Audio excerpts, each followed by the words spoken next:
Hello friends, welcome to our channel.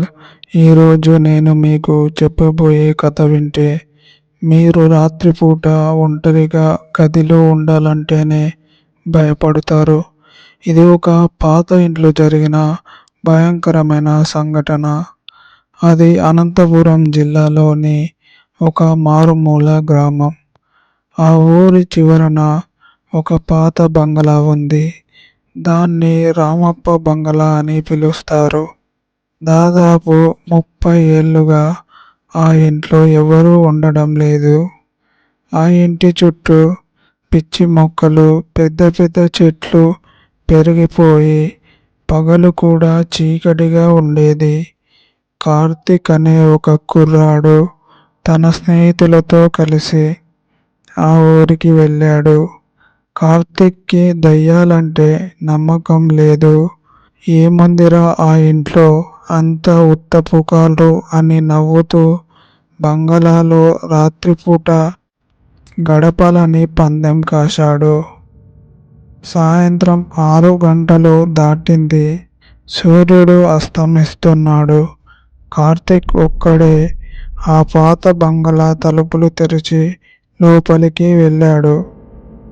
లోపల అడుగు పెట్టగానే ఒక వింతైన వాసన, ఏదో కుళ్ళిపోయిన శవం వాసనలాగా ఉంది. గోడల మీద బూజు, పాతకాలపు ఫోటోలు వింతగా చూస్తున్నట్టు ఉన్నాయి. కార్తీక్ హాల్లోకి వెళ్ళి ఒక పాత సోఫాలో కూర్చున్నాడు. తన దగ్గర ఉన్న టార్చ్ లైట్ ఆన్ చేశాడు.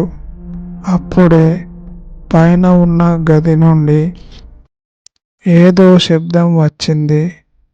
టక్ టక్ టక్. ఎవరో నడుస్తున్నట్టు ఉంది. ఎవరు అక్కడ అని కార్తీక్ గట్టిగా అరిచాడు. కానీ సమాధానం లేదు. కేవలం గాలి శబ్దం తప్ప. మెల్లగా మెట్లు ఎక్కి పై అంతస్తుకి వెళ్ళాడు. అక్కడ ఒక గది తలుపు సగం తెరిచి ఉంది. ఆ గది లోపల నుండి చిన్నపిల్లల నవ్వు వినిపించింది. కార్తీక్ ధైర్యం చేసి లోపలికి వెళ్ళాడు. అక్కడ ఒక పాత ఉయ్యాల ఊగుతోంది. గదిలో ఎవరూ లేరు, కానీ ఉయ్యాల మాత్రం ఎవరో ఊపుతున్నట్లు వేగంగా ఊగుతుంది. కార్తీక్కి ఒళ్ళు గగుర్పొచ్చింది. వెంటనే వెనక్కి తిరిగి వెళ్ళిపోదామనుకున్నాడు. కానీ వెనుక ఉన్న తలుపు గట్టిగా దానంతట అదే మూసుకుపోయింది. కార్తీక్ తలుపు తీయడానికి ప్రయత్నించాడు, కానీ అది రావడం లేదు. గదిలో చీకటి పెరుగుతుంది. టార్చ్ లైట్ ఆన్ చేస్తే గోడ మీద ఒక నీడ కనిపించింది. అది కార్తీక్ నీడ కాదు.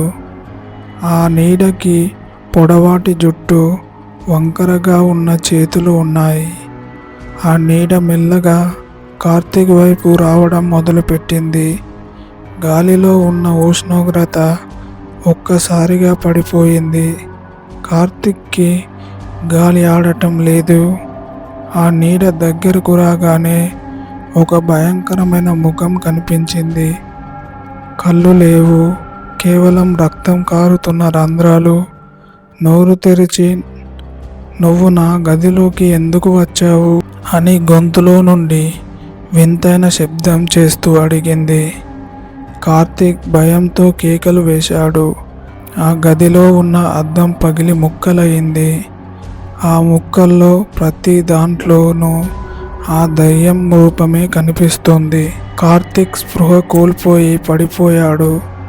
మరుసటి రోజు ఉదయం కార్తీక్ స్నేహితులు తలుపులు పగలగొట్టి లోపలికి వెళ్ళారు. కార్తీక్ ఆ పై గదిలో స్పృహ లేకుండా పడి ఉన్నాడు. కానీ వింత ఏమిటంటే కార్తీక్ చొక్కా మీద పసిపిల్లల రక్తపు చేతి గుర్తులు ఉన్నాయి. ఆ రోజు నుండి కార్తీక్ ఒక్క మాట కూడా మాట్లాడడం లేదు. కేవలం గోడ వైపు చూస్తూ ఆమె వస్తుంది, ఆమె వస్తుంది అని గొనుక్కుంటున్నాడు, తల ఊపుతున్నాడు. చూశారు కదా ఫ్రెండ్స్, కొన్ని చోట్ల సైన్స్కి అందని శక్తులు ఉంటాయి. ఆ బంగళా ఇప్పటికీ అలాగే ఉంది. ఎవరికైనా ధైర్యం ఉంటే వెళ్ళండి, కానీ తిరిగి వస్తారో లేదో నాది గ్యారంటీ లేదు. ఈ స్టోరీ ఎలా ఉంది? మీకు నచ్చితే కామెంట్లో తెలపండి, లైక్ చేయండి. ఈ ఛానల్ని చూస్తున్న వారు సబ్స్క్రైబ్ చేసుకోండి.